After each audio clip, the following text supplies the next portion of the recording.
지금부터 오산시 언론인 클럽 주관 오산시 의원 초청 까마귀 토크쇼를 진행을 하도록 하겠습니다. 먼저 국민의힘 이상복 의원님, 원내대표님 참여해 주셨습니다. 예, 반갑습니다. 자, 다음으로 더불어민주당 송진영 의원님, 원내대표님 참여해 주셨습니다.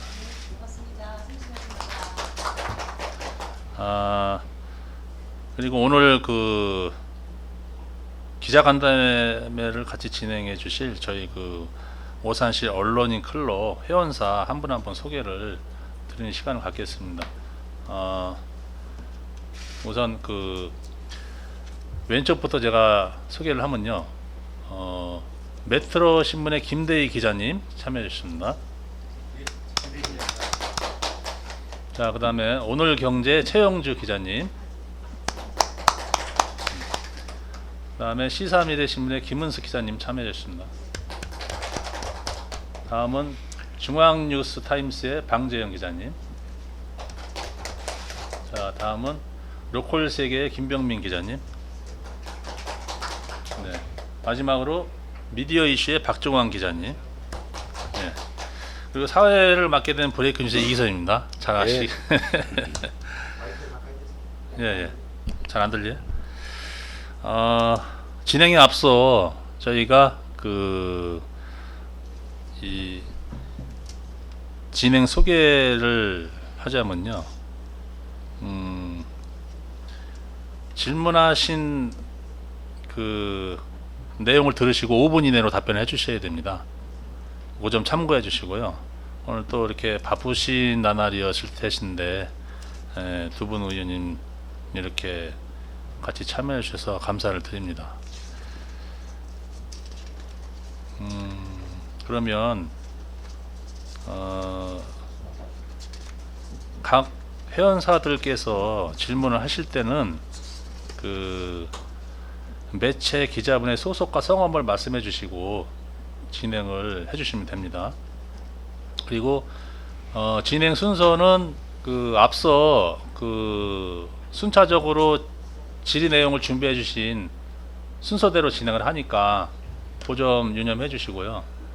뭐 다들 아시겠지만 제가 또 호명을 하시면 호명하시는 순서대로 이렇게 발언을 질문을 해주시면 될 것 같습니다.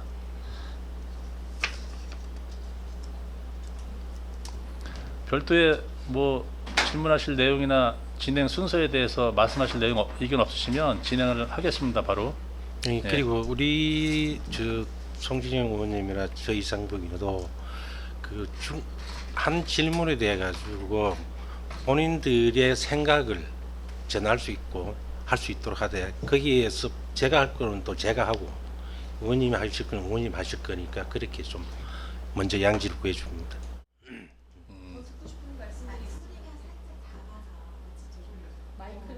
그 전화를 누르셔야 돼, 송진영 의원님. 나는 안 누르셨는데? 저희가 원래 발언하시죠. 발언할 때 누르는 습관이 있어서요. 네. 그러시구나. 예. 그러면은 첫 번째 질문을 드리겠습니다. 첫 번째 질문은 제가 준비를 했습니다. 좀 제가 제가 이제 준비한 질문은 조금 이 9월 달에 진행될 이제 의회 일정이 있잖아요. 그래서 좀 민감할 수 있어서 그 질문은 삭제를 했습니다. 그리고 우리 그 회원들께서도 우리 언론인 클럽의 톡방에 올려져 있는 질문 내용은 제가 삭제를 했고요. 다른 질문을 제가 대신에 하나를 준비를 했는데 질문을 드리도록 하겠습니다. 이 질문은 두 분 의원한테 해당이 되시고요. 뭐 어느 분이 답변을 해주시던 들으시고 해주시면 될 것 같습니다. 오산시 의회가 청산에 지금 사용을 하고 있지 않습니까? 그래서 그 예전부터 의회의 건물을 새로이 건축을 하자는 그런 이제 내용들이 많이 나돌았던 부분이 있었습니다. 그래서 과연 오산시에 적합한 또 그런 건물이 필요한 건지, 의회의 건물이 필요한 건지, 상임위 구성도 안 돼 있고 사실은 그 의석수가 7석밖에 안 되는데 이런 부분들에 대해서 과연 그 많은 그 비용을 들여서 현실적으로 가능한가, 이런 질문을 제가 좀 드리고 싶은데 여기에 대해서 답변을 해주시면. 제가 예. 답변을 예, 예. 하도록 하겠습니다. 예, 향후 우리 오산시의회가 사실은 청사가 필요하다고 생각합니다. 향후 왜 6개동에서 이제 2개동이 늘어납니다. 2개동이 늘어나게 되면은 원수도 아마 7명에서 9명으로 늘어나지 않겠나 하는 그런 생각이 듭니다. 그래서 8대 때 우리가 설계를 시작을 했었습니다. 해가지고 지금 중단이 되어 있는 상태고요. 중단된 사유는 이제 재정 상태가 좀 안 좋으니까 차후로 미루자. 그러면서 시청 별관을 먼저 너희들이 먼저 지어라. 그래서 이제 집행부에서 시청 별관을 짓도록 했고요. 예, 그래서 크게 본다면은 어째 보면은 이 시청도 미래를 봐가지고는 옮겨야 되지 않겠나 그런 생각도 듭니다. 그래서 그건 아주 중장기적인 어떤 면에서 봐야 되겠지만은 시의회는 내년에 분동이 되어지면은 아마 다음 선거 때는 임명이 늘어나면은 좀 청사가 필요하지 않나 의원은 그렇게 생각합니다. 거기에 대해서 송지호 의원님. 네, 그 청사가 2개가 분동이 돼서 2개가 늘어난다고 해서 2개 의원이 늘어나리라는 법은 사실은 없거든요. 예, 그것은 의원이 총량제이기 때문에 그게 가능합니까, 의원님? 예, 그거는 그 총량제가 있기는 합니다. 그러나 이제 어느 쪽에서 두 군데가 죽어야만 우리가 사는데 사실 기초의원이 생기고 90년대 초에 생기고 난 이후 7명이 아직도 7명이다. 그때 당시에 약 한 6만 명이었는데 오산시가 지금 24만이 되었습니다. 그럼 이거는 충분하게 늘어져야 된다라고. 그 우리 저는 늘어져야 된다라는 건 당연한 건데요. 의원님 말씀하시기 너무 당연한데 저희가 늘 수 있을지는 사실적으로 미지수이고요. 지금 예산 말씀해 주셨는데 지금 저희 지금 옆에 별관 짓고 나서 사람들이 다 와서 저희 이사하는 줄 아시더라고요. 저기가 의회 청사인 줄 아시는 분들이 굉장히 많으시더라고요. 근데 저희는 이사 안 한다라고 계속 말씀을 드렸었는데 일단 청사가 있으면야 좋겠죠. 시의회 청사가 있으면야 저희도 더 쾌적하고 우리 직원들도 일하기 더 편하고 더 좋겠죠. 하지만 지금 2개가 분동이 되고 새빵살이 가지 않습니까? 그 새빵살이 가는 데서 청사를 또 지어야 하는 문제들이 또 산적해 있고 이런 것들에 대해서 이상복 의원님 말씀하신 것처럼 예산상으로 그것은 조금 힘들지 않을까. 하지만 말씀하신 것처럼 중장기적으로는 필요한 부분이 아닐까라는 생각은 합니다. 결론은 뭐 중장기적으로 봤을 때는 좀 필요한 부분이 있다라고 이렇게 이제 매듭을 지어야 되겠네요.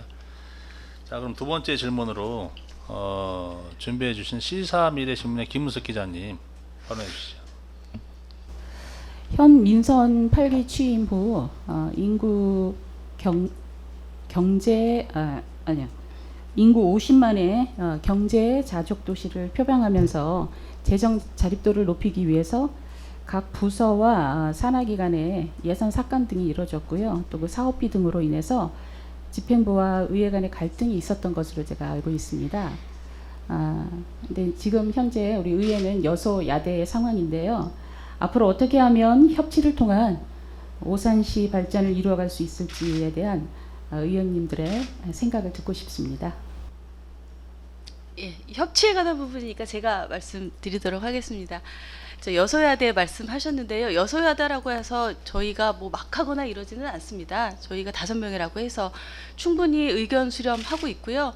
말씀드려서 저희가 근데 지금 또 말씀하시는 부분에 있어서 저희가 살릴 수 있는 예산은 극히 적고요. 들어오는 예산에 의해서 우리는 깎을 수 있는 이러한 의회 구조입니다. 저희가 예산을 살릴 수는 없습니다.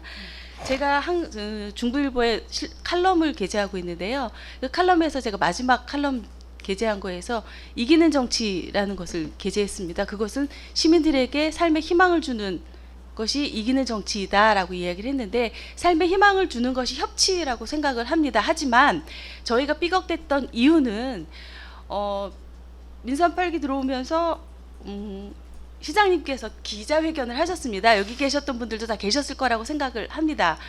거기서 재정입 오산시 재정입 파탄 났고 그 이유는 그 이후에 또 기자회견은 오산시의 집행부 공무원 수가 너무 방대하게 늘어져 있어서 이거를 뭐 축소해야 한다 이런 식으로 해서 뭔가 오산시가 뭔가 불안하고 뭔가 좀 잘 되지 않고 좀 공포감을 조성한 이런 부분들이 많이 있었습니다. 제가 사실 그것에 대해서 이제 7분 발언을 많이 했지요. 많이 했는데 그것을 하면서 느낀 것은 협치라는 것은 투명성이 담보될 때 가능하다라고 생각을 합니다. 예. 집행부에서도 저희에게 투명하게 이러이러한 부분은 이러니 우리 같이 가자 하면 저희 당은 충분히 같이 갈 수 있습니다. 하지만 그렇지 않고 밀실에서 자꾸 뭔가를 하려고 하고 뭔가를 그들만의 세계에서 하려고 하고 의회에는 통보만 한다. 이렇게 된다라고 하면 이건 협치가 이루어질 수 없는 것이죠. 그러니까 저는 신뢰성과 투명성이 담보된다면 충분히 시장님과 같이 당연히 오산 시민을 위한 정치를 하는 것이 저희 민주당의 모토입니다. 예, 그럼으로 인해서 협치는 이루어질 수 있다라고 생각합니다. 신뢰성과 투명성이 담보돼야 된다라고 생각을 합니다. 네, 송진영 의원님, 그 밀실이라는 표현을 하셨는데 네. 그 부분에 대해서는 이제 제가 듣기로는 그 시 산하 기관 단체가 있지 않습니까? 네. 그런 부분들에 대해서도 지금 그 야당 의원 일부 이제 그 계신 분들이 그 산하 단체장님을 찾아가서 많은 그런 협상을 그 이제 예산을 사용하기 위해서 협상을 진행하기 위한 여러 가지 그 시도가 있었다고 그랬던 부분이 있었던 걸로 기억을 하는데 정확하게 어떤 건지 제가 정확하게 모르겠어서 제가 네. 한 일은 아니어서 제가 예, 제가 한 거는 그러니까 아니어서 제가 뭐 대놓고 말씀드리기 좀 네. 뭐해서 이렇게 네. 좀 애둘러서 말씀을 드렸는데 네. 이제 이제 감흥이 다- 없으시다면 이제 그렇게 하시고 네. 거기에 대해서 우리 그 이상복 의원님 뭐 반론하실 내용 있으면 예, 네. 물론 송진영 의원님 뭐 밀실 정치에 대해 가지고는 협치가 이루어질 수 없다고 말씀하셨는데 사실 우리 이건재 시장이 취임되고 나서 의회와 난 나름대로의 소통을 정말 많이 했다라고 생각합니다. 어떤 사안이 있을 때마다 올려와 가지고 시의 의원들과 의논하고 내 생각은 이렇다고 전달도 하고 또 의원들의 어떤 생각도 받아내려 가지고 많이 그런 협치를 했다. 그전 8대 때 그 전 정권에서는 제가 있었지만 별로 한 게 없습니다. 사실 의원들하고 협치가 안 됐다. 물론 그때는 제가 야당으로서 어떤 두 사람이 안 됐기 때문에 배제가 됐는지는 모르지만 지금 현재로서는 우리는 그래도 시장님이 협치를 많이 하고 있다라고 생각하고요. 물론 시의회에서는 예산 승인권이 있고 집행부는 편성권이 있지 않습니까? 그러면 우리 시의원들도 뭡니까? 감시와 견제의 기능을 갖고 있기 때문에 거기에 대해 가지고 여야를 떠나서 충실하게 짚어나가면 된다고 생각합니다. 네, 여기에 대해서 특별히 이견이 없으시면 다음 질문 넘어가겠습니다. 송진영 의원님 뭐 하실 말씀 있으신가요? 네, 추가로? 시장님이 뭐 올라오시고 노력하신 거는 저도 인정합니다. 네. 예, 노력 많이 해주셨고 하지만 그 이면의 세계에서 제가 말씀드린 건 투명성입니다. 예, 이상입니다. 네. 자, 이렇게 이 질문은 여기서 마무리를 하고요. 두 번째 질문 있으시죠? 시사미래 김은숙 기자님. 네. 오산시 면적이 좀 좁지 않습니까? 또 그리고 또 타 시들과 사이에 지금 끼어 있습니다. 예. 그래서 이를 위한 그 일자리나 교통 인프라 구축 또 혹은 교육 복지 혜택 뭐 이런 다양한 인구 유입의 자구책을 마련하지 않으면 인접한 타시에 빼앗길 확률이 좀 커 보입니다. 그래서 이것에 대한 자구책이라고 할까요? 또 의원님들의 생각이 어떠신지 여쭙고 싶습니다. 네, 제가 얘기할까요? 제가 예, 먼저 예. 말씀드리겠습니다. 예. 예. 자, 지금 너무 포괄적인 질문을 하셔서 일단 인구 유입에 대한 말씀이신 인구를 뺏기거나 인구를 유입하거나 이런 것들에 대한 문제이신 것 같습니다. 맞습니까? 예. 오산시의 모토는 사실은 교육도시 오산이었습니다. 예, 교육도시 오산으로 인해서 엄마들이 아이들을 교육하기 좋은 도시 에 대한 것을 그리고 지금은 이제 미래도시 오산이죠. 사실은 좀 약간 추상적인 부분이 있습니다. 교육도시 오산을 표방하면서 우리가 학생들과 학부모들 교육하면서 살기 좋은 도시 이래서 저는 오산시가 많이 인구가 유입되고 좀 안정화됐다라고 생각을 합니다. 저는 개인적으로. 그리고 오산 강소도시 오산의 경쟁력이라고 하면 교육문화 저희가 지금 기자님 말씀하셨듯이 면적도 좁고 가지고 있는 인프라도 별로 없지 않습니까? 교육 문화가 중심이 돼야 된다라고 생각을 합니다. 아이들 키우기 좋은 도시 그리고 또 이주호 교육부 장관도 얼마 전에 오셨었죠. 오셔서 저희들이 하고 있는 교육에 대해서 굉장히 많이 자부심을 갖는다라고 오산 시민에게 자부심을 가지라고 말씀을 하고 가셨습니다. 오산 시민의 삶의 질 향상을 위해서 꼭 필요한 거 교육 복지 정책이라고 저는 생각을 합니다. 그리고 안전한 도시가 중요합니다. 지금 굉장히 안전성에 대해서 담보가 되는 것이 중요시되는 세상인데요. 그래서 저희가 교육 환경 정비를 하면서 제가 셉테드를 주문을 했습니다. 예, 셉테드를 기반한 우리 교육 도시를 조성하자라는 말을 했고요. 그리고 저희가 지금 교육에 있어서 가장 필요한 것이 제가 지난번 페이스북에도 올렸지만 저희 청소 수련관이 없습니다. 정말 너무 안타깝습니다. 여러분 혹시 우리 기자님들 청소년 상담복지센터 가보셨는지 모르겠습니다. 거기 가보신 분 계십니까? 청소 상담복지센터 어디 있는지 아실까요? 아무도 모르시죠? 한번 가보시기 취재 한번 부탁드립니다. 정말 열악합니다. 시장 안에 있는데요. 제가 들어가기도 무섭게 생겼습니다. 사실 제가 그 상담실을 가는 길에 깜짝 놀랐고요. 들어가서도 깜짝 놀랐고요. 이런 곳에서 우리 아이들이 자라고 있구나. 정말 아이들에게 너무 미안했습니다. 그런 부분들 수련관 해서 아이들이 정말 우리 부모들이 아이들 보낼 수 있는 곳, 아이들이 갈 수 있는 곳 이런 것들 오산시에 시급하다라고 저는 생각을 합니다. 네. 두 번째 질문에 대해서 이산보 의원님은 의견 있으신가요? 어떠신가요? 오산시가 사실 42.7평방미터입니다. 우리 오산시가 42.7평방미터인데 면적 대비 지금 현재 24만이면은 어찌 보면 좀 인구 밀도가 높다라고 생각되어 있습니다. 그 인구는 자동적으로 유입이 돼야 되지. 그 유입되려면 어떻게 돼야 됩니까? 경제가 복지입니다. 경제가 잘 돌아간다면은 어디서라도 유입이 될 수 있다. 그렇게 생각합니다. 그래서 오산시도 경제적으로 발전하는 도시가 된다면은 인구 유입에 대해 가지고는 그렇게 걱정을 안 해도 된다라고 본 이유는 그렇게 생각합니다. 네. 그럼 다음 질문 넘어가겠습니다. 네. 다음 질문은 로컬 세계 김병민 기자님 질문해 주시죠.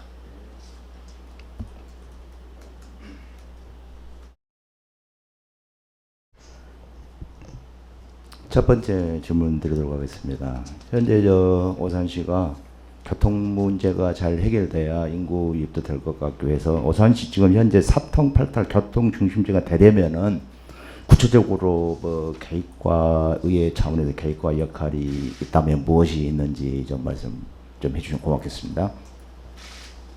네, 교통 문제라고 한다라면 지금 우리 기자님들도 다 아시겠지만 사통팔달 정말 좋은 말입니다. 교통요지 오산 만들어야겠죠. 근데 트램 지금 진행하고 있습니다. 근데 트램에 대한 고민 굉장히 많이 의회에서 하고 있고요.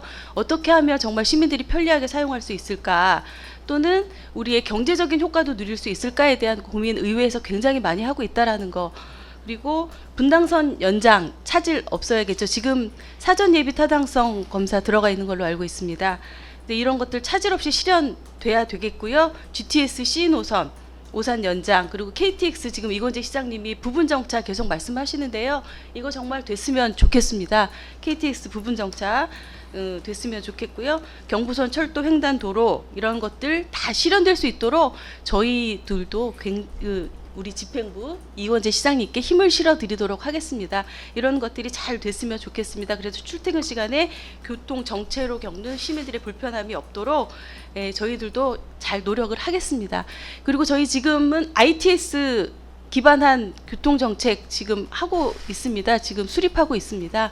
그러니까 어느 정도 교통에 대한 신호 체계 정비를 통해서도 교통이 많이 해소될 수 있을 거라고 생각을 합니다. 네, 이상복 의원님 같은 질문인데 어떻게 생각하시나요? 네, 그 물론 그 교통이라는 게 중요합니다. 중요하고 그 시와 시 경계의 도로가 이쪽 시는 넓은 4차선인데 이쪽에는 가면 2차선이 되어 있습니다.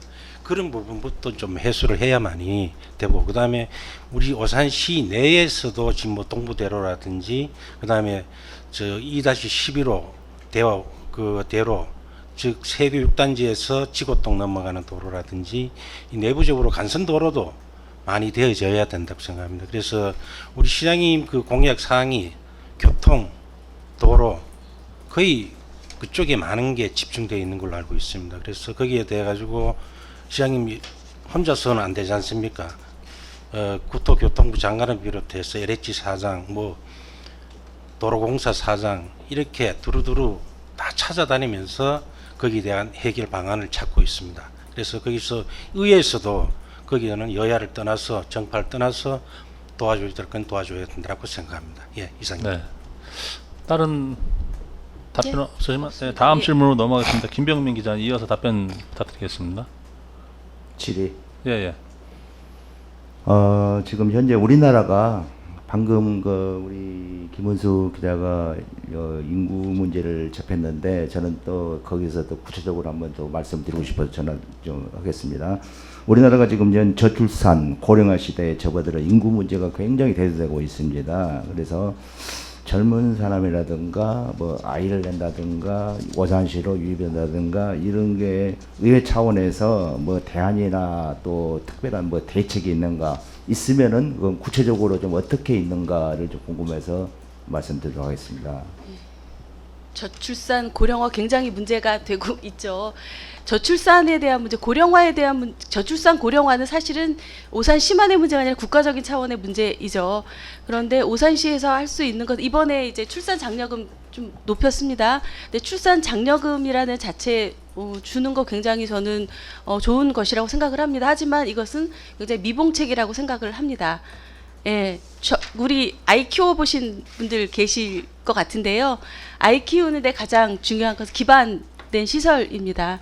어떻게 아이를 키울 수 있는 환경이 조성되는가가 가장 중요한 부분이라고 생각을 저는 하는데요. 보니까 그런 것들 있더라고요. 저는 제 생각입니다. 제가 이거 뭐 예산에 반영하겠다 이런 뜻은 아니고요. 아이를 낳았을 때 출산 도우미가 한 달 동안 오셔갖고 아이를 이렇게 봐주시는 그런 정책들이 있더라고요. 다른 시도에서는요. 그런 것들 또는 우리는 육아종합지원센터나 뭐 아이드림센터 이번에 있지 않습니까? 이번에 문을 열지 않습니까? 이런 부분들 많이 활용해서 또는 다른 부분들 지금 뭐 국공립 어린이집이라든지 이런 부분들 많이 활용을 해서 아이를 키울 수 있는 기반을 만드는 거, 또는 국가적인 차원에서는 육아휴직 저는 정말 장려하고 확대해야 된다라고 생각을 합니다. 어떤 TV 프로그램에 보니까 엄마 아빠가 같이 휴직하는 경우도 있더라고요. 그래서 아이를 같이 육아휴직을 갖는 경우도 있더라고요. 그런 부분들, 아이를 키울 수 있는 기반이 이루어져야 저희가 이 저출산 시대를 넘어갈 수 있지 않을까라는 생각을 저는 개인적으로 합니다. 네, 출산 문제라고 하니까 우리 송진영 의원님이 여성으로서의 아이를 키우는 그런 그렇죠. 네, 위치에 있다 보니까 말씀을 많이 해주셨는데, 이상복 의원님은 제가 이제 이렇게 한 가지 더 덧붙여서 말씀드리면, 오산의 출산 장려금이 어느 정도까지 수준이 와 있는지 다른 타 지자체하고 비교했을 때 이런 부분들을 좀 같이 좀 답변을 해주셨으면 고맙겠습니다. 지금 그게 저출산 관계로 출산 장려금이라고 하죠. 그걸 지금 그것도 이제 이번에 이건재 시장님이 공약으로서 이제 600만 원, 300만 원 그걸 이제 세 번에 나눠서 이제 주는 걸 했는데, 사실은 이거는 진짜 정말 미봉책입니다. 미봉책이라고 생각되지고, 첫째 결혼을 하려고 하면 자녀를 가지려고 하면 집이 있어야 되지 않습니까? 주거 환경이 되어져야만이 결혼을 할 수 있고, 그래야 결혼해야만이 자녀가 출생을 하지 않습니까? 이런 요새 젊은 세대는 그렇잖아요. 집은 없어도 차는 좋은 거 타고 다니잖아요. 그만큼 이 세상이 바뀌어가고 있다. 그래서 일단 집부터 주택 구입부터 이제 쉽게 가야만이 이제 인구도 좀 늘어나지 않겠나 그렇게 생각되집니다. 네. 그러면 출산 문제 여기서 다른 의견 없으시면 넘어가겠습니다. 다음 질문은 중앙뉴스타임스의 방재영 기자님 준비하신 내용 부탁드리겠습니다. 안녕하십니까. 오산시에서 오산시 시설관리공단을 도시공사로 전환한다고 하셨는데요.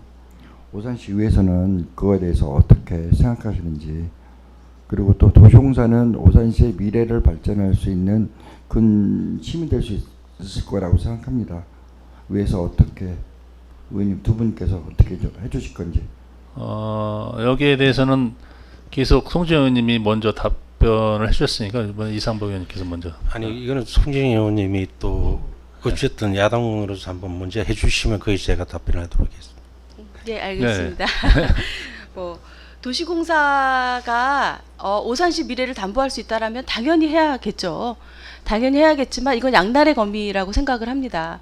그래서 이것이 정말 오산시의 발전에 도움이 될 것이냐, 아니면 오산시의 발전에 짐이 될 것이냐에 대한 부분 신중하게 검토해야 된다라고 생각을 합니다. 지금 계속 말씀하신 게 51% 이익에 대해서 말씀을 하시는데요. 그것을 다 가지고 오고 오산시가 너무 뭐 발전을 할 수 있다라면 너무 좋겠죠. 그런데 이 부분에 대해서는 우리가 신중하게, 정말 자본 잠식의 우려도 있지 않습니까? 이런 부분들에 대해서 신중하게 검토하고 또 생각하고 어떻게 하면 오산시가 공사가 나은지, 아니면 지금 공단으로 있는 것이 나은지에 대한 것들을 고민하고 있고요. 그래서 내일 저희가 또 현장 답사를 갑니다. 저희와 비슷한 곳에서 어떻게 이루어지고 있는지 그런 부분들 면밀하게 저희가 검토를 해서 정말 오산시에 필요하다라고 하면 아까 협치 말씀드렸듯이 저희가 안 할 이유가 없지 않습니까? 그런데 의회에서는 그런 고민도 해야 되지 않습니까? 저돌적으로 막 나간다고 해서 이것이 막 뭐 장밋빛 미래만 보고 이렇게 될 것이다 라는 것만 보고 모든 것을 할 수는 없지 않습니까? 꼼꼼히 돌다리도 두들겨보고 건너야 나중에 후회가 되더라도 후회를 덜 할 수 있는 그런 부분들을 우리가 만들어가야 된다라고 생각을 하거든요. 그래서 오산시 의회는 오산시의 발전을 위한 것이라면 절대 저희가 그것을 안 할 이유가 없습니다. 하지만 이것을 꼼꼼히 잘 살펴서, 그런데 제가 한 가지 그냥 이거는 제 여담으로 도시공사에 대해서 이제 저희 그 용역 보고서를 가지고 오셨잖아요. 근데 제가 이건 제 그냥 생각으로 들어주시면 감사하겠는데 그 안에 설문조사한 내용이 있더라고요. 그런데 오산시 그때 설명회에서 설명드린 겁니다.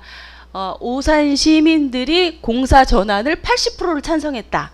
저도 연구하는 사람이거든요. 근데 80% 찬성이라는 것은 있을 수가 없는 일인데 어떻게 이런 결과치가 가지고 올 수 있었을까라는 의문이 들면서 이것은 정말 의회에서 더 많이 연구를 하고 더 많이 생각을 해봐야겠구나. 왜 오산시의 발전을 담보할 수 없다면 이것을 할 이유가 없지 않습니까? 그런 부분들에서 오산시 의회에서 굉장히 많이 고민을 하고 있다라는 거 생각해 주셨으면 좋겠습니다.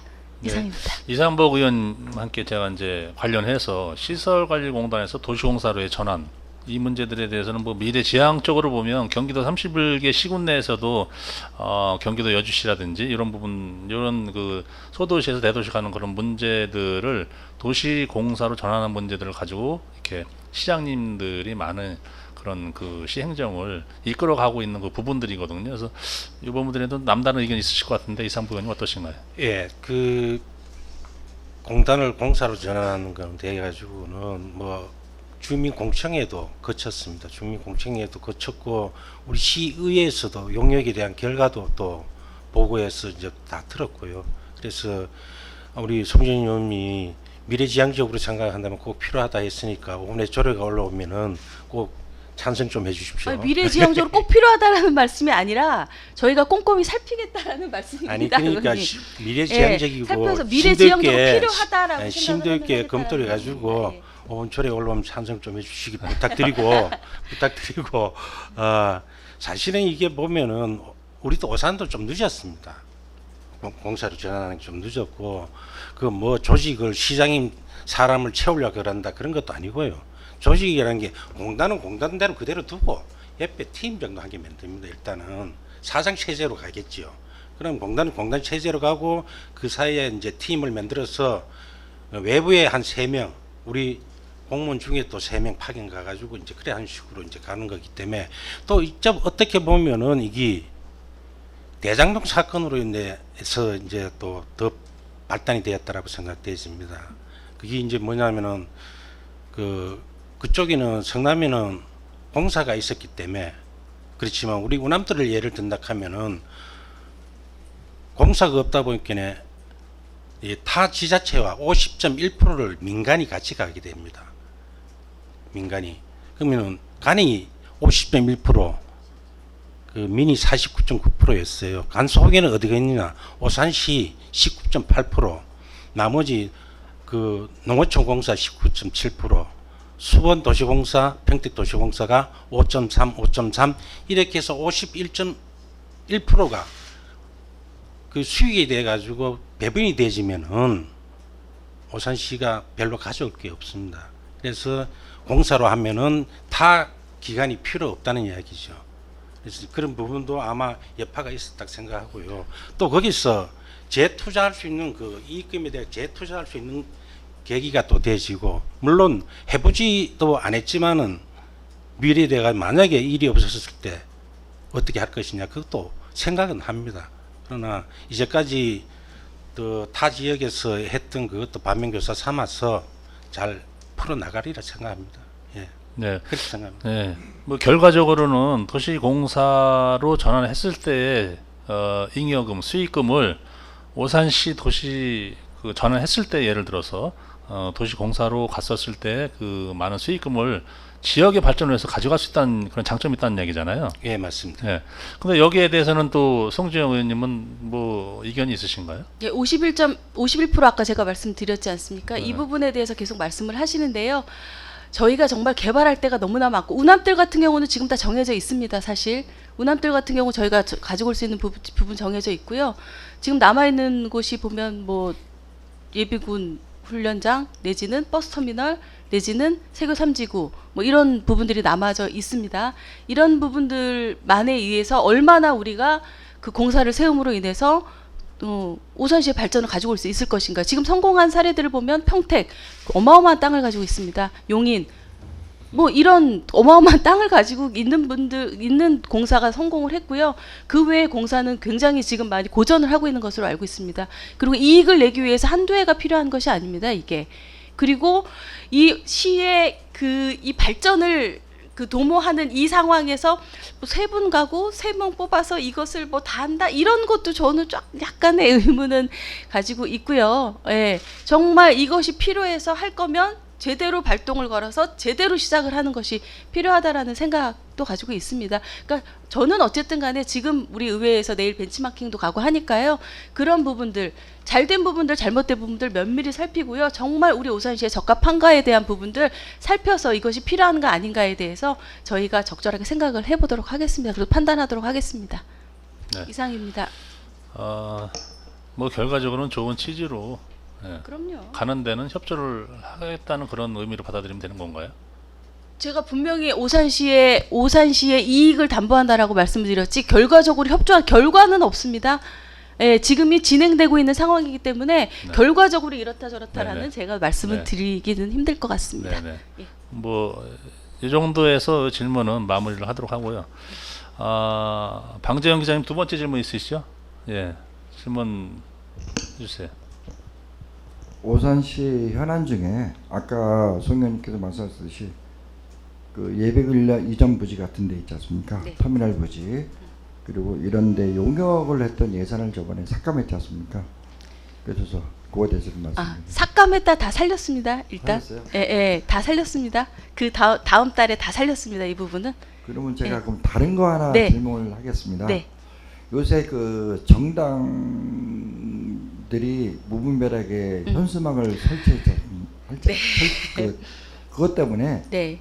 요새 그 다른 지자체에서는 공무원이 그걸 현수막을 띄었다가 벌금까지 맞는 일이 발생했었어요. 상기법이었기 네, 때문에. 네. 그래서 그거에 대해서 오산시에서는 어떻게 하실 건지. 지금 기자님 말씀하셨듯이 답답합니다. 제가 칼럼도 그거로 한번 썼는데 문매를 맞을 각오를 하고 제가 칼럼을 썼는데요. 정말 저도 굉장히 많은 민원을 받습니다. 예, 현수막 하나 달릴 때마다 저거 언제 떼냐, 그 날짜를 체크해서 저거 날짜 됐다 빨리 떼라 하시는 분도 계시고요. 있는데요, 상위법에 근거해서 하는 것은 저희 의회에서 어떻게 할 방법은 사실은 없습니다. 그래서 지난번에 시장님께서 좀 어떻게 방법을 좀 생각을 해서 개수대만 걸자라는 말씀도 하시고 했었는데요. 일단은 그것은 모든 정당들이 다 그 협력을 해서 합의를 해줘야 되는 부분이지 않습니까? 안 그러면 아까 말씀하신 대로 공무원이 그냥 뗐다가는 뭐 벌금 무는 일이 생기니까요.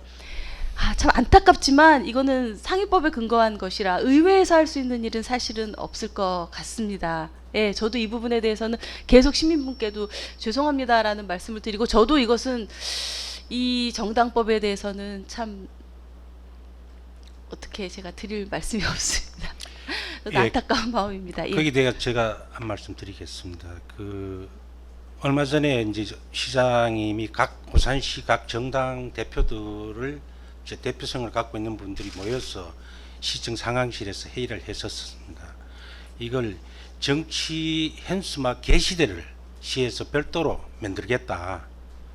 그래서 동의를 해달라. 길거리에 걸지 말고 동의를 해달라 했을 때 뭐 동의는 해주겠다는 어떤 의미로 말씀을 안 했어요. 그래서 이것도 같이 송영도 그 참석을 했었지만은, 그래서 동의하는 걸로 알고 시 예산을 1억을 들였습니다. 정치 현수막을 게시대를 별도로 정치 현수막 거기만 걸자라고 했습니다. 우리 당부터 솔선수범하겠다라고 했는데, 앞에서 말씀했듯이 이게 법적으로 근거가 없다 보니까 이리 달아도 되고 저리 달아도 된다. 그래 공무원들이 이제 벌금을 맞으면은, 지금 우리 노조에서도 지금 반대를 하고 있어요. 사실은 왜 공무원 보호한다는 미명 아래 노조에서도 이제 행정 게시대를 했을 때 거기 안 들었을 때 우리가 철거를 하면은 다른 정당에서 공무원 상대로 소송을 할 수 있다. 예, 그런 뜻에서 그러는데, 사실은 이래 보면 엄청난 그 시각적으로 그리고 교통 안전적으로 많은 문제가 있지 않습니까? 그거는 행정 게시대에 달아야 되는데, 사실 이것도 각 정당에다가 보내놨습니다. 어떻게 달 것이냐 말 것이냐 답을 주라. 왜 1억을 예산에 제작을 다 해놨어요. 이제 그런 부분도 있습니다. 그래서 앞으로 행정 게시대를 이용하는 게 맞지 않나 그렇게 생각되십니다. 지금 11시 7분인데요. 이제 앞으로 질문할 내용들이 6개가 더 있거든요. 그래서 지금 시간이 많지 않아서 11시 반까지잖아요, 저희가. 예. 그래서 특별한 얘기 없으시면 다음 질문 넘어가겠습니다. 네. 예. 다음 질문은 오늘경제 최영지 기자가 준비하셨는데요. 첫 번째 질문 해주시죠. 네, 최영주 기자입니다. 전 또 여자다 보니까 저 어디 오송 있는 데를 지나가는데 오송역에서 바로 화장품 뭐 그런 걸 하더라고요. 화장품 축제. 근데 이제 오산도 보니까 오송역이 어디 지역을 얘기하시는 거죠? 충청도? 네, 오송. 충청도 여기다, 오송. 네네. 네네. 그걸 보고 나니까 저기 기사 검색에서도 이제 오산이 뷰티파크나 뭐 오산 가장 산단에서 화장품 기업이 되게 많이 집적돼 있다고 돼 있고, 근데 이제 K 뷰티 산업도 우리나라에서 되게 많이 이제 그걸 하잖아요. 활성화 시키려고 하는데 오산에서는 어떤 노력을 하고 있는지, 그리고 이제 관광객들을 찾아오게끔 할 수 있는 대책은 없는지 알고 싶습니다. 예. 네. 거기에 대해서 송진 의원님 먼저 예. 답하시죠. 예. 지금 K-뷰티 얘기하셨잖아요. 네. 지금 가장 산단에 250개 정도의 업체가 상주해 있고요. 우리 화장품 관련 업계가 19개 정도 있습니다. 근데 지금 뭐 아시다시피 화장품 산업도 코로나로 인해서 많이 다운됐다가 지금 또 많이 활성화되고 있는 상황입니다. 근데 저희는 작년까지 뷰티 축제를 했죠. 아시죠? 뷰티 축제 시청 앞 광장에서 작년에도 했습니다. 예, 작년에 했는데요. 뷰티 축제 굉장히 호응도 좋았습니다. 그런데 그때 그 12구 참사 때문에 한 달을 연기해서 하는 바람에 굉장히 추운 날씨에 했죠. 예, 그런데 만약에 그거를 연기하지 않고 제 날짜에 했더라면 얼마나 좋았을까라는 생각을 해도 그날 너무 추웠거든요. 제가 행사 처음부터 끝까지 다 있었습니다. 좀 굉장히 시민들 호응도 좋았고 볼거리도 많았고 외부에 그 협찬 오시는 그 분들도 굉장히 많았어서 그 우리 그 산업 우리의 뷰티 단지 이런 거 산업들에 대해서 관심 가져주시는 분들이 굉장히 많이 있었어서 저도 굉장히 뿌듯하게 생각을 했었습니다. 그 뷰티 축제 굉장히 저는 좀 좋고 고무적으로 봤는데요. 올해부터 그 축제 하지 않습니다. 예, 올해부터 그 예산 전액 삭감됐고요. 그래서 저도 좀 안타깝게 생각을 합니다. 그래서 이것을 좀 살려보려고 많이 노력을 했는데 아까 우리 이상복 의원님 말씀하셨듯이 저희는 예산 편성권이 없지 않습니까? 예, 예산 편성권이 없기 때문에 제가 아무리 살리려고 노력을 해도 이 부분에 대해서 살리지는 못했습니다. 예, 뷰티에 관해서 이제 그 관심이 있으시니 저도 굉장히 관심이 많고 그 축제를 여러분들 한번 그 주변에서 들어보시기나 하면 오산시에서 볼 수 없는 이런 또 학생들 오산대학교 학생들 네. 뷰티과 있잖아요. 그 학생들이 졸업 작품들 막 같이 하고 해서 굉장히 시너지 효과가 있다라고 생각을 저는 들었거든요. 그리고 그 러시아 모델들을 써서 몽환적인 이런 패션쇼 이런 것들도 막 하고 화장품 메이크업 하고 막 이런 부분들에서 볼거리도 굉장히 많이 있었다라고 생각을 하는데요. 올해는 하지 않게 돼서 참 안타깝게 생각을 합니다. 예. 네, 그러면 그 지금 뷰티 얘기가 나와서 그런데요. 요즘 젊은 세대들은 잘 모르겠지만 저희 뭐 이렇게 동 세대에 계신 분들은 그냥 스킨이나 남자들은 로션 바르는 정도의 수준인데 여성분들은 다르겠지만 여기에 대해서 이상복 의원님은 또 어떤 견해를 가지고 계신지 답변 부탁드리겠습니다. 했지요. 했는데 그게 어째 보면은 일회성 어떤 그런 행사로 끝나서는 안 된다는 이야기고요. 그게 뭐 보면은 오산대학교 학예 발표회 같은 그런 느낌이 들었었어요. 그래서 그 많은 예산을 들여가지고 그렇게 학예 발표 정도 된다. 물론 뭐 모델들이 나오고 외국 사람들이 나오고 했다 하더라도 거기에는 어떤 특정적인 어떤 뭐 연령대를 따지면 좀 그렇지만은 그 호응도가 좀 다르다는 거, 온도 차이가 있다는 이야기.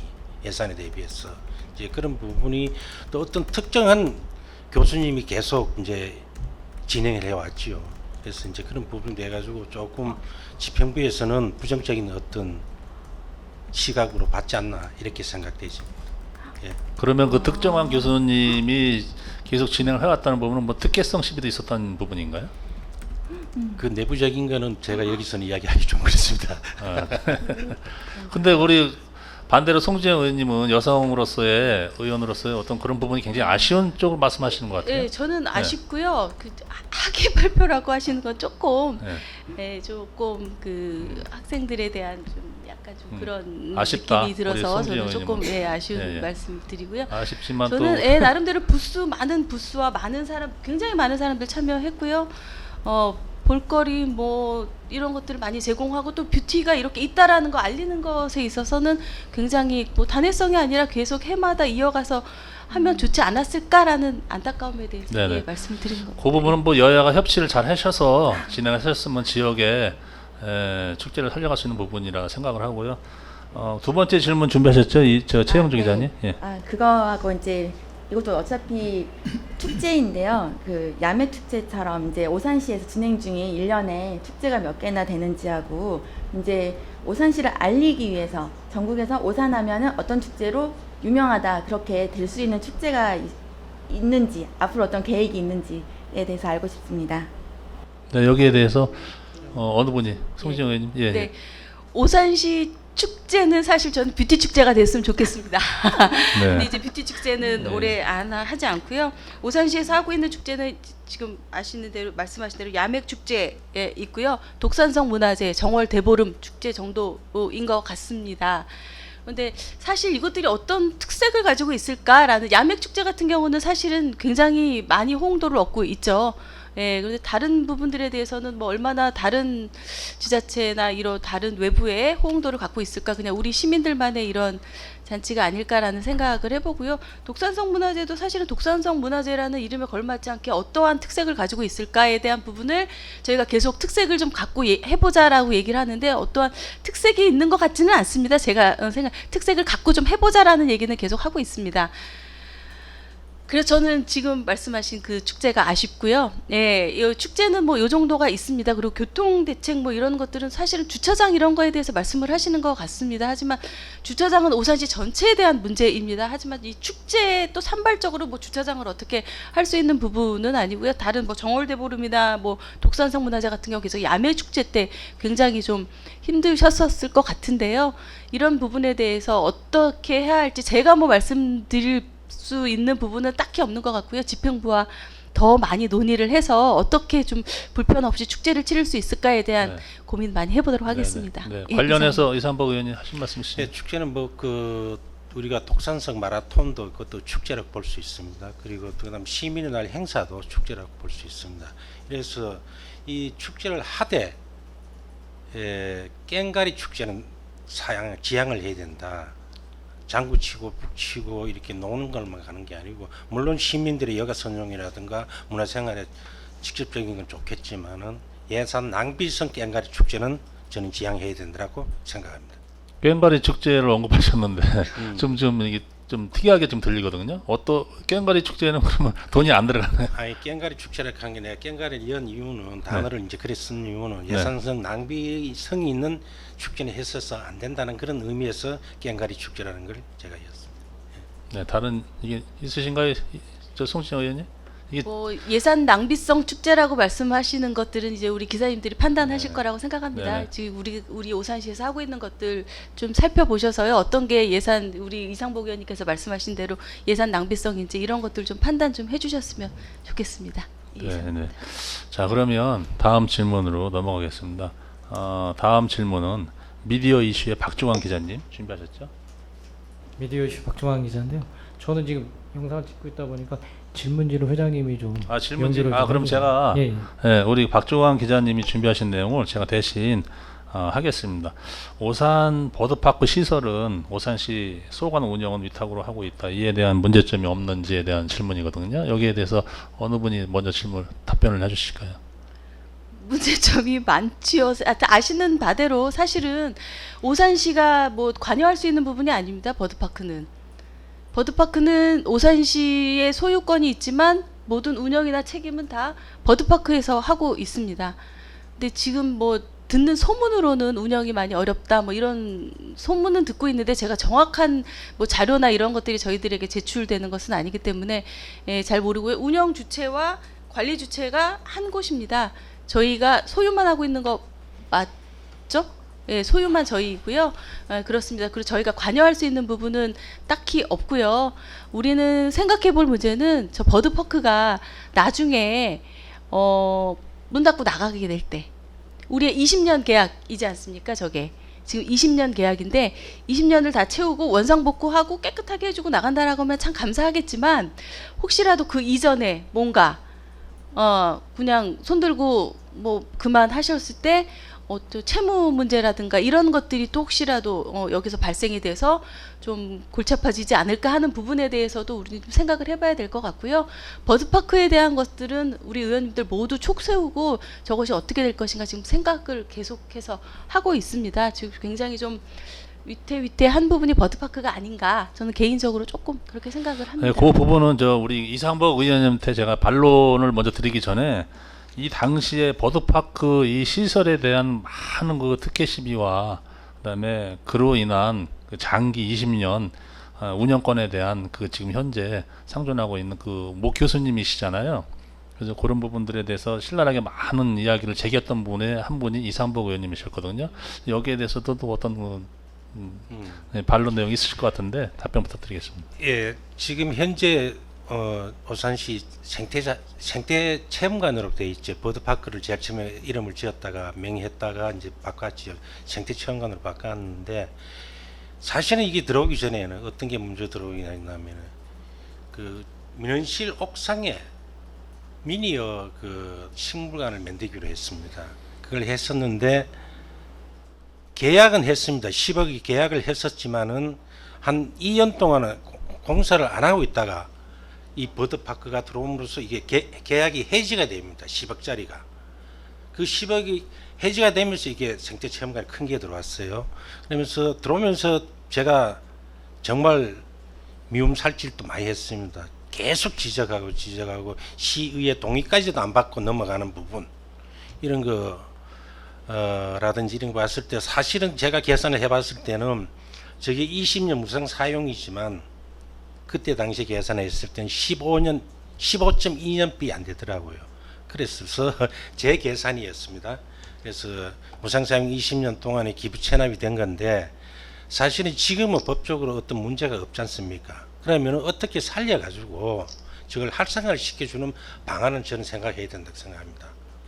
미우나 고우나 우리 시에서 집행을 했고 전 정권에서 했지만은 우리가 끌고 가줘야 된다. 그럼 끌고 가주는 건 어떻게 해줘야 되느냐? 그렇다고 시에서 홍보는 할 수는 없지 않습니까? 뭐 유치원이나 어린이집에 해가지고 기어나갈 와라 저거 해라 할 수는 없지만은 그래도 조금 도와주는 방법이 있으면은 저걸 살려야 된다. 지금 금융 그 관계 때문에 시민들이 묻는 게 많아요. 어떻게 저게 망하면은 시에서 책임지는 거 아니냐라고는 이야기를 해요. 그러나 우리은행 그다음에 그때 당시 주 버드파크 오산시 금융 3자 금융 협약서를 만들었어요. 그래서 협약서 내용을 봤을 때 문제점이 좀 있었는 걸 제가 이거 개선해라. 그래서 지금은 저게 만약의 경우 뭐 문을 닫는다 하더라도 오산시에서는 채무에 돼 가지고는 아무 관계가 없다는 걸 이 자리에서 분명히 말씀드립니다. 예. 그래서 어쨌든 우리 시청 안에 있으니까 좀 도와서 잘 운영될 수 있었으면 하는 그런 마음입니다. 예. 네네. 자, 버드파크 문제는 여기서 이미 그 마무리하고요. 두 번째 그 미디어이시 박중환 기자님이 질문을 준비하신 내용인데요. 오산시 세수를 위한 산업단지 확대 지정 추진을 하고 있는지에 대한 질문이거든요. 여기에 대해서 어느 분 의원님이 송진영 의원님 먼저 말하시죠. 예, 오산에서 지금 산업단지는 지고동 일원의 그 산업단지 추진 중에 있습니다. 그래서 25년에 착공하고 27년에 준공될 예정으로 있습니다. 이제 오산시가 일단은 그 세수에 대한 것들이 굉장히 많이 이슈가 되고 있잖아요. 이 세수를 증대시키기 위해서는 일단은 AI 반도체 중요하지 않습니까? 지금 산업단지 만들고 지금 남아있는 유휴 부지들 어떻게 활용할 것인가에 대한 얘기 많이 나오고 있는데요. AI 반도체 어떻게 유치할 것인가 용인 원삼에 지금 하고 있고요. 예, 평택 고덕에 또 하고 있습니다. 그리고 또 지금 굉장히 그 우리가 이슈가 되고 있는 게 원삼에다가 하고 또 지금 용인에 우리 가까이 있는 남사에도 하고 있지 않습니까? 우리 오산시는 그 가운데 딱 박혀 있습니다. 화성, 용인, 평택 딱 가운데 딱 박혀 있거든요. 이 박혀 있는 오산시가 어떤 것들을 할 수 있는가에 대한 고민 굉장히 많이 해봐야겠죠. 그러면 우리는 인구 밀집 도시이지 않습니까? 그러면 굴뚝산업은 힘듭니다, 사실은. 예. 그러면 어떤 것들을 해야 될까라는 고민을 이제 하면서 우리 민주당 의원들끼리 하면서 팹리스에 대해서 혹시 아시는지 모르겠습니다. 팹리스. 예, 팹리스는 굴뚝산업을 하지 않고 반도체에 대한 연구를 하는 기업을 얘기하는데요. 이런 것들을 유치하면 어떨까라는 또 이제 대안적인 생각을 좀 해보고 지금 공부를 하고 benchmarking을 많이 또 다니고 있습니다. 이런 부분들 어떻게 하면 정말 오산시가 흠이 가지 않고 정말 시민들의 삶에 영향을 주지 않고 크게 그 삶의 질에 영향을 주지 않고 삶의 질을 더 높게 하면서 세수를 확대할 수 있을까에 대한 방안들에 대해서 굉장히 많이 그 우리 의원님들, 우리 또 국민의힘도 같이 협력해서 이런 부분들에서 같이 나누고 있거든요. 이런 부분들 많이 고민하고 있다라는 거, 예, 알아주셨으면 좋겠습니다. 네. 이상입니다. 그 지고동 산업단지 조성에 관련해서 그 규모는 얼마큼의 지금 준비를 하고 있는지 여기에 대해서는 또 이상복 의원한테 제가 한번 질문. 예, 지고동 물량을 얼마 전에 받았습니다. 그래서 이제 아까 말씀드린 대로 이제 시작이 되실 거고요.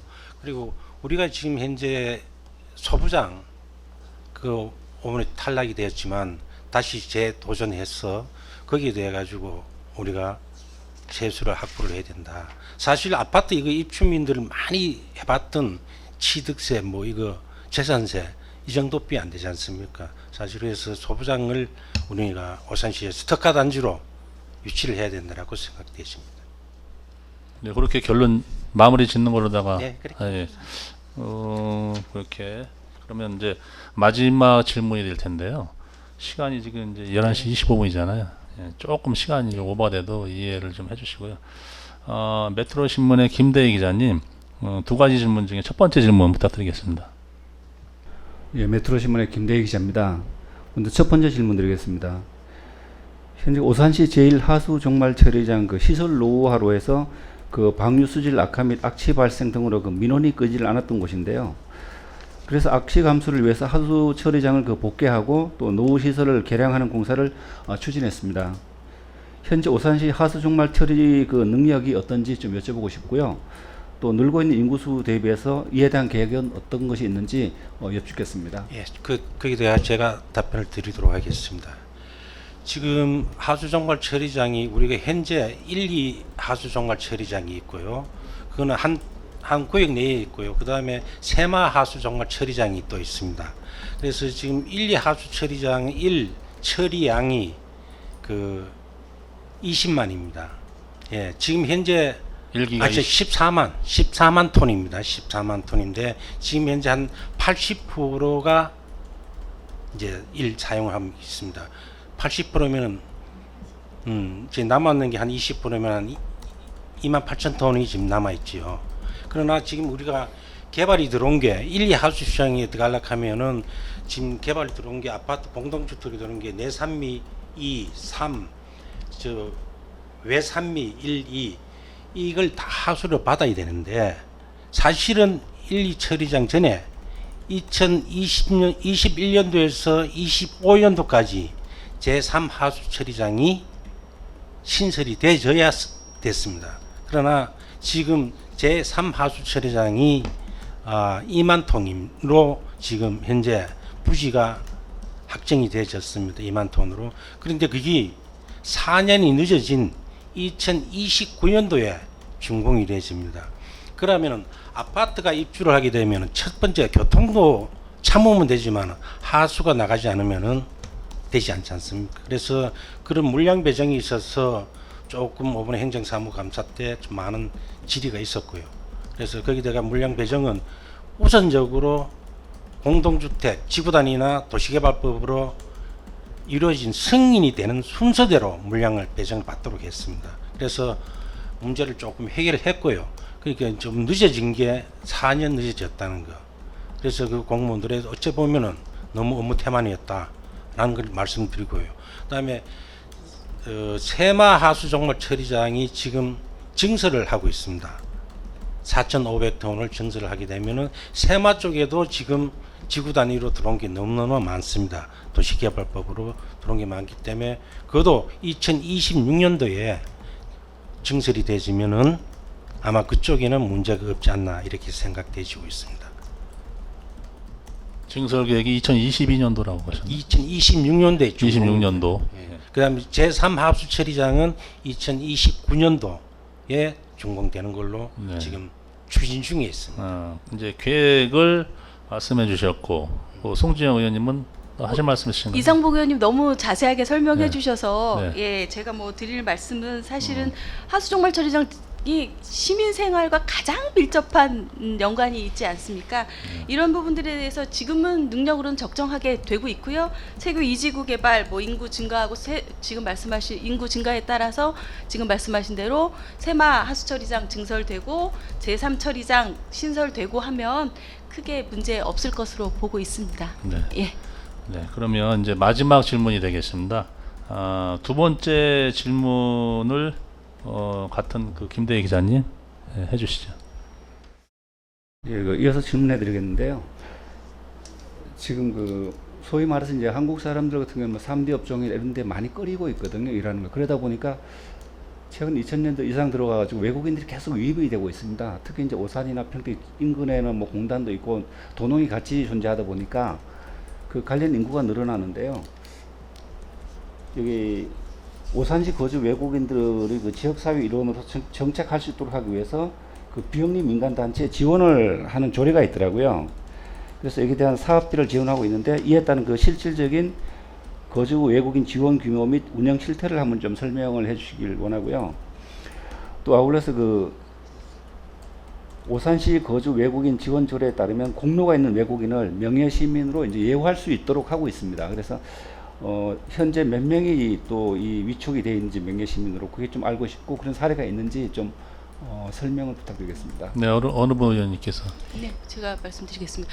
저희 명예 시민은 안타깝게도 아직 한 분도 안 계십니다. 네, 명예 시민은 아직 한 분도 안 계시고요. 등록 외국인 기준으로 해서 외국인 수가 9,119명이십니다.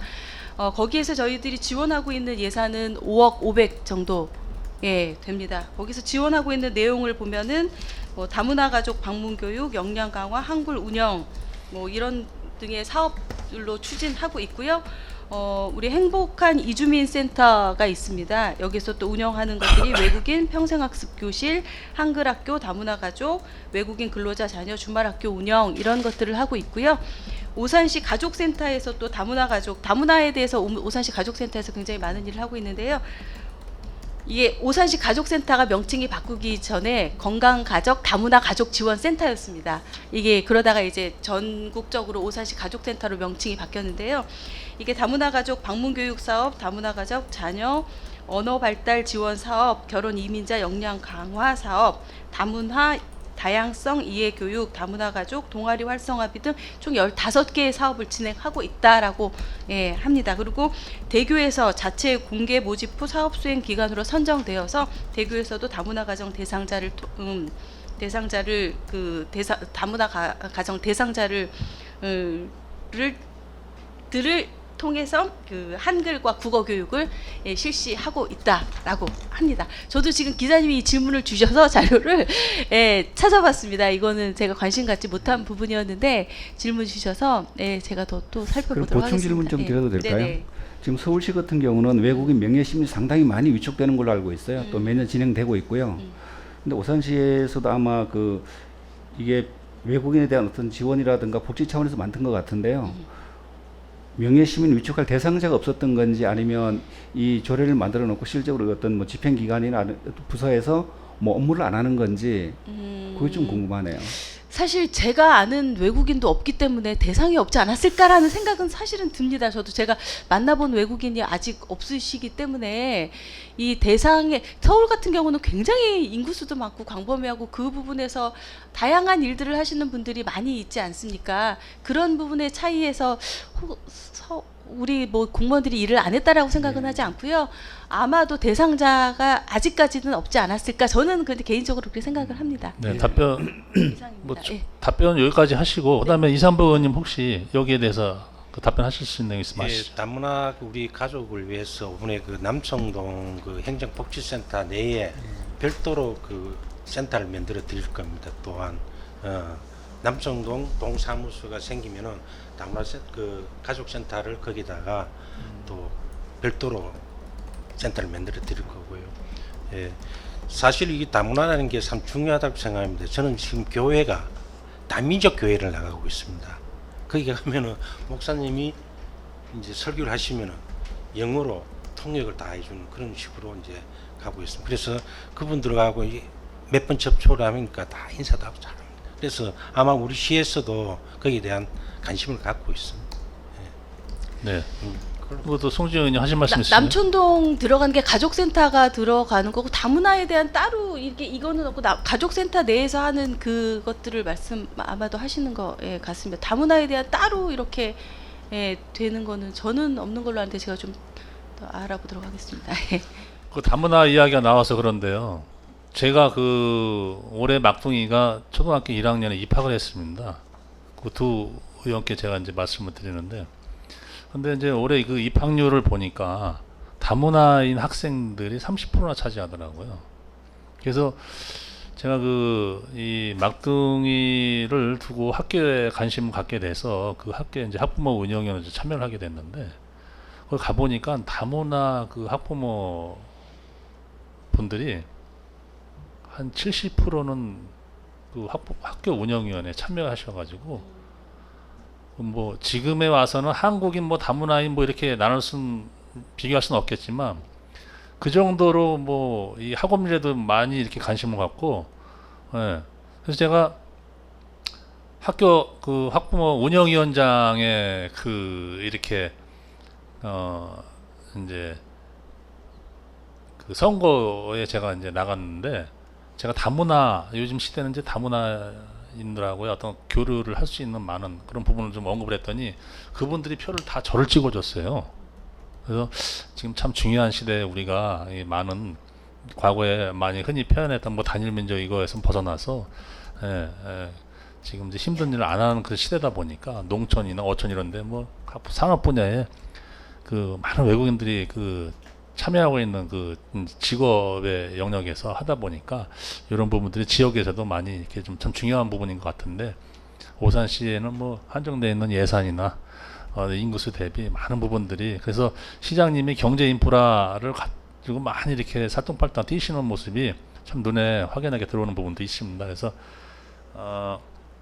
이제 질문지는 다 끝났고요. 마지막으로 우리 그 양 의원님께서 각 원내대표를 맡고 계신 그 부분들에 대해서 또 지역의 이야기를 우리가 이렇게 좀 허심탄회하게 이야기를 해보자는 차원에서 이렇게 자리가 마련됐는데 마지막으로 양 의원님께서 그 인사 말씀이나 마무리 멘트로다가 이렇게 하시는 걸로 이상복 의원님 먼저 발언을 하시죠. 오산시 언론 그 클럽에서 주관한 이 까마귀 우리 토크쇼에 우리 국민의힘 그리고 민주당 송의원과 같이 함께 여러분과 함께 이렇게 간담회를 할 수 있었다는 게 감사하게 생각하고요. 지금 진행을 해보니까 송 의원님 처음 이렇게 하는데 송 의원님은 좀 반론이 좀 많았어요. 제 이야기 돼가지고 아닌데요 많이 했는데 사실은 그것도 필요하긴 필요합니다. 그러나 이렇게 패널로 둘이 나오면은 상대에 대한 거는 그냥 넘어가지고 난 그랬으면 좋겠어요. 그 자리에서 바로 아니다 맞다 개다 이러면 싸움만 되잖아요. 그래서 이제 그런 부분이 조금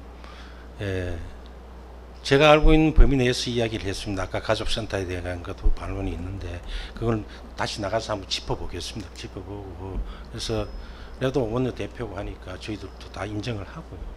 여러분들 앞으로도 또 이런 자리가 있다면은 또 뭐 언제라도 K 응하도록 하겠습니다. 오늘 감사합니다. 수고했습니다. 예, 다음 송진영 의원님 마지막 발언. 네. 존경하는 이상복 의원님 죄송합니다.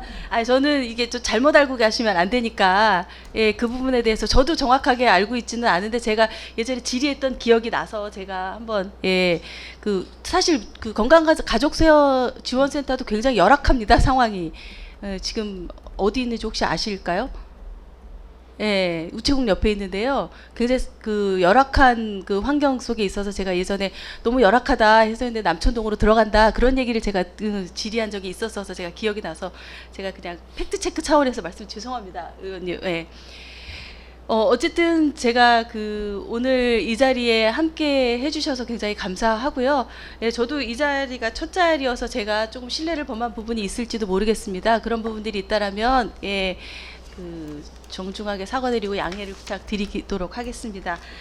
일단 시의원의 본부는 시민들의 삶의 질 향상에 이바지해야 된다라고 생각합니다. 그리고 시민들에게 얼마나 오산시에 살기가 좋은가, 오산시에 살면서 삶의 희망을 주는 그런 정치를 하고 싶다라고 저는 항상 얘기를 하는데요.